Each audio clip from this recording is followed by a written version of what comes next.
Hi, welcome back. Another day to slay.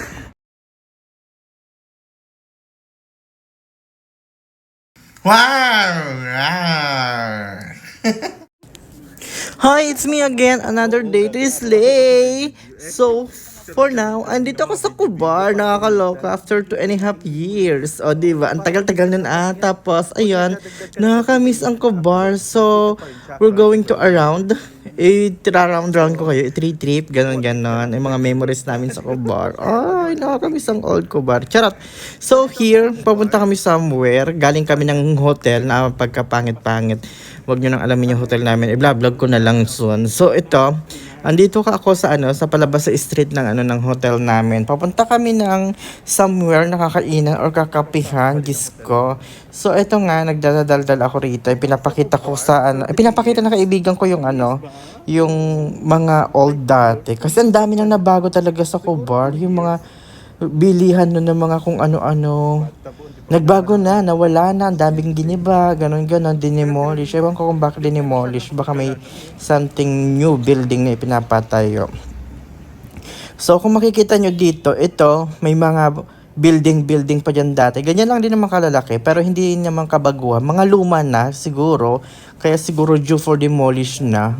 Dito, maraming building dito kasi maraming tindahan ng mga damit-damit dito, yung mga mumurahing damit, mga ukay-ukay, ganyan dyan.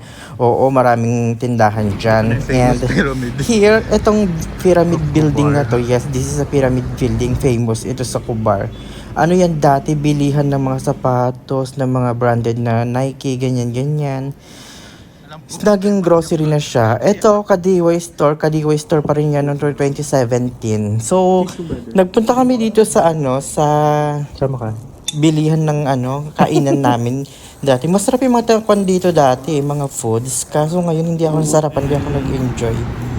Kasi nga, maanghang yung foods. So, here, ito yung mga nilalakaran namin dati ng 2017. O, sobrang tagal na day. Ano na ngayon, 2024 na, 7 years na kung hindi nakapaglibot-libot ng Kubar ng malala. So, here, dati pwedeng tumawid kahit may mga sasakyan. Ngayon, mabawal na. May bayad ng 2,000. So, here, ito yung mga bagong pasyalan. Nakapunta na rin naman ako dati dito, pero hindi pa ganun kabongga kasi post-pandemic nung nagpunta ako dito. Yes, sobrang daming tao kahit weekend pa rin. Dito, mga ang tao liberated na.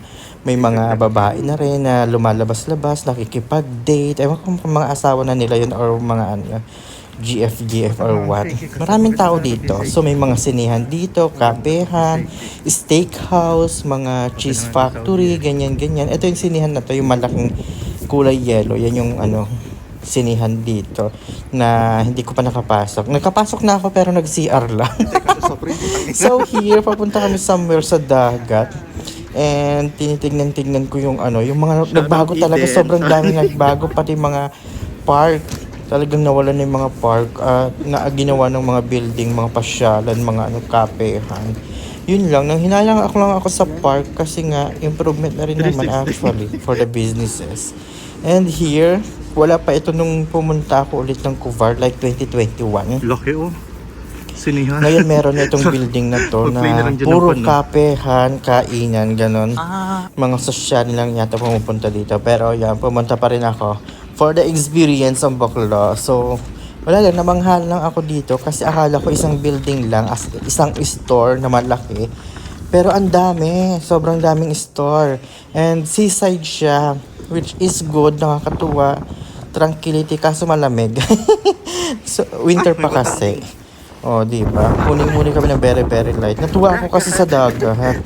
Siyempre ngayon lang na naman tayo nakakita ng dagat. Ang tagal-tagal natin nasa gitna ng disyerto sa Kasim, puro bundok. So ayun, andito ako sa gilid ng kanal na to. Medyo may amoy dito. Nakakaloka. So after namin magkape, umuwi na kami. Ay, nag-walk-walk and na-amaze ako dyan sa star na yun nilang gano'n, nakakatuwa. Tapos itong yung pool na to, pinakita ko to kanina, which is hindi pa nag-flow ngayon. Ngayon nag-flow na, ang ganda ng tunog ng niya, ng yung agos.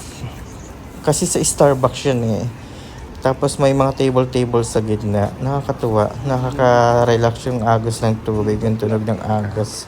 So ito na, ang ganda rito, maganda mamasyal.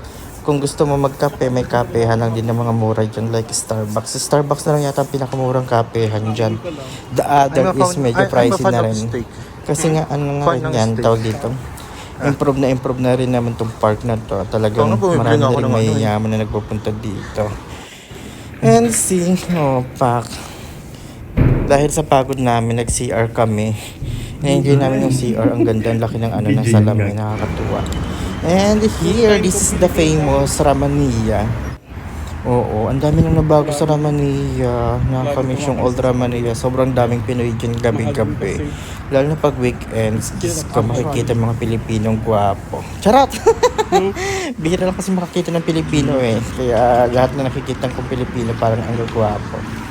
So, here papasok kami sa sa Ramania. Famous to. Tanungin niyo sa mga Pinoy na nandito sa Cubar. Alam nila ang Ramania. So, still standing yung Gordiano, 2017 andyan na yan eh. So, ito yung nasa second floor lang ako ng Ramania. Wala lang, nakaka-reminisce lang. Kasi mga kasama kong gumagala. Ngayon, wala na sila. Ako na lang natira. Ako na lang natira nag-Saudi. So, here, malapit nang mag-end yung video ko. Dito ko natatapusin kaya hindi na ako bumili ng mga foods. Kasi nga gabi na, pagod na kami at gusto na namin mag-rest. So, thank you so much for watching. See you in the next vlog. Bye-bye!